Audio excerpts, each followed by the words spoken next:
जमीन में 2 गड्ढे पड़ गए।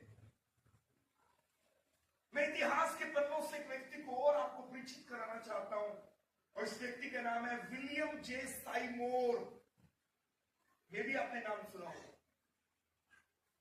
ये वो व्यक्ति है जो अमेरिका में रहा करता था, और इसके दिल में पवित्र आत्मा की आग लगी हुई है। हम के बाइबल कॉलेज में पढ़ा, और इसके दिल में पवित्र आत्मा, इसके जीवन में पवित्र आत्मा की आग लगी हुई थी। अन्य भाषा बोलकर घंटों घंटों जमीन के ऊपर बैठकर प्रार्थना किया करता। एक दिन जिस घर में स्टे किया हुआ था, उस घर के लोगों ने इसका बैग इसके हाथ में लेकर बोला, वो रहा गेट, बाहर निकल जा। और ये उस गेट से बाहर गया। अभी कमरा ढूंढ ही रहा था, मुझे रात को कहां स्टे करना है। सामने से दंपत्ति पति पत्नी आए और इससे पूछा, कहां जा रहे हो? वो इसे जानते थे। बोला, वो कमरा ढूंढ रहा हूं, स्टे करना है, आज नाइट स्टे करना है, कहीं कोई जगह ढूंढ रहा हूं। बोले, हमारे घर आ जाओ। और जिस जगह पर वो उस व्यक्ति को लेकर गए, उस जगह का नाम था अजूसा स्ट्रीट, जिसे हिंदी में अजूसा स्ट्रीट कहते हैं। इंग्लिश में असूसा स्ट्रीट कहते हैं, हिंदी में अजूसा स्ट्रीट कहते हैं। उस जगह के ऊपर इस व्यक्ति को लेकर गए, और ये उनके घर में बैठकर घंटों घंटों आत्मा में प्रार्थना करता रहता है। अन्य भाषा बोलकर प्रार्थना करता रहता है, प्रार्थना करता रहता है, प्रार्थना करता रहता है। और इस रिवाइवल का नाम बाद में पड़ा अजूसा स्ट्रीट रिवाइवल। आपको मालूम है यहाँ क्या होता था? एक व्यक्ति, इसको स्ट्रीट रिवाइवल क्यों कहते थे? एक व्यक्ति इस गली में से चर्च की तरफ जा रहा है, उसका पैर नहीं है, और बैसाखी लेके जा रहा है, पैर है ही नहीं। लेकिन जब मीटिंग के बाद शाम को वो अपने घर लौट कर आता है, एक नए दूसरे नए पैर के साथ पैदल चलता हुआ आता है। बैसाखी नहीं है और उसके पास पैर नहीं है।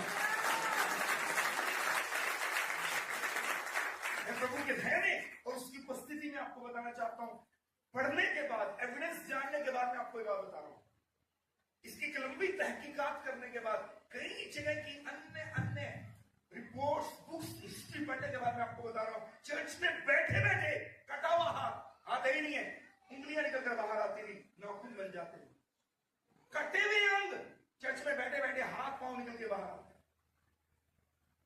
ये रिवाइवल का नाम था अजूसा स्ट्रीट रिवाइवल। अस्तबल, घोड़ों के बांधने वाली जगह को उन्होंने चर्च में कन्वर्ट कर दिया। लेकिन विलियम जे साइमोर से पूछा कि आप कितनी देर प्रार्थना करते हो? बोला, लोगों से मिलने के बाद, प्रचार करने के बाद सारा टाइम ही प्रार्थना करता रहे।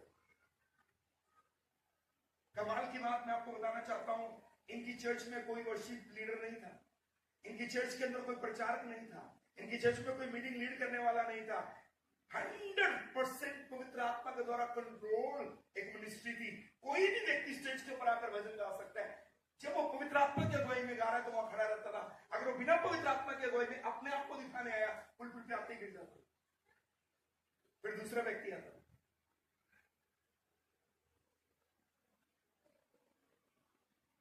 ये एक अद्भुत रिवाइवल था।